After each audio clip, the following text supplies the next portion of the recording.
My name's Erik Lirrenfeld. I've been mayor of Dormagen for 11 years. I've been threatened and I've faced hostility ranging all the way to death threats. I'm Gayard Layman, mayor of Luckau. I've also been threatened. There was a death threat. Germany's Office of Criminal Investigation received over 6,000 reports of attacks on politicians and state representatives in 2024. Many more are thought to go unreported.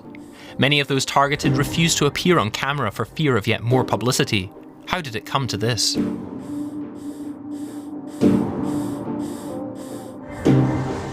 Erik Lierenfeld, Social Democrat and Mayor of Dormagen, North Rhine-Westphalia, was one of the few willing to talk to us. In 2020, officials recorded some 160 offences against local politicians in the state, 86 of which targeted Erik Lierenfeld.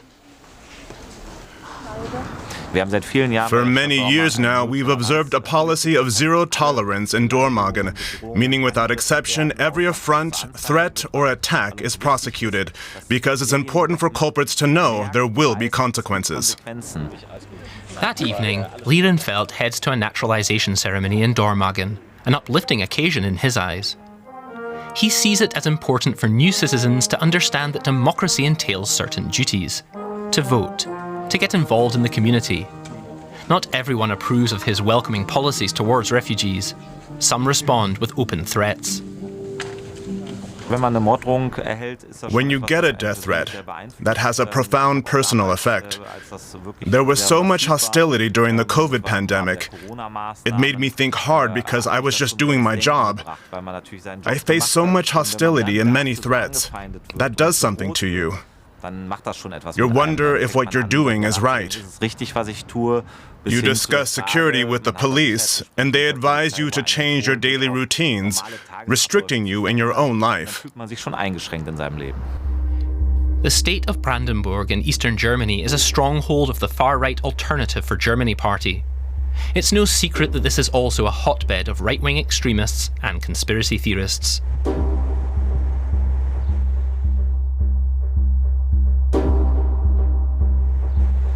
Gerald Layman, the non-partisan mayor of Luckau, has also received death threats. What shocked him most was that he knew the man who made them. Considering that we're in a rural area where everyone knows everybody, you have to ask yourself, what's happened? How can someone say something like that? Why does someone want to convey such hatred? Increasing alienation, brutalization, existential fear, and a dangerous rise in hate speech on the internet all fan the flames of this aggressive political climate. A summer festival in Luckau, a must-attend for Mayor Lehmann. He's been the town's top official since 2010 and plans to run again. Whether the issue is a new nursing home, the fire department, or industrial parks, the mayor's job is to turn conflicting views into consensus. But if some citizens use him as a scapegoat, he needs some kind of protection. In my case, the police responded professionally and very rapidly. They issued a warning to potential troublemakers, and that worked. I'm extremely grateful to the officers assigned to this case. Markus Klein counsels Brandenburg officials who have received threats.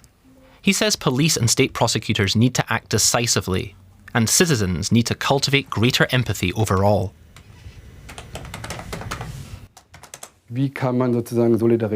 How can you actually organize solidarity?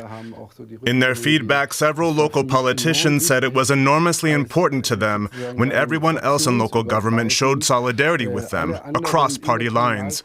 They said the assault on me was not just an assault on me, but on everyone and on democracy itself. He found a Brandenburg government study especially upsetting.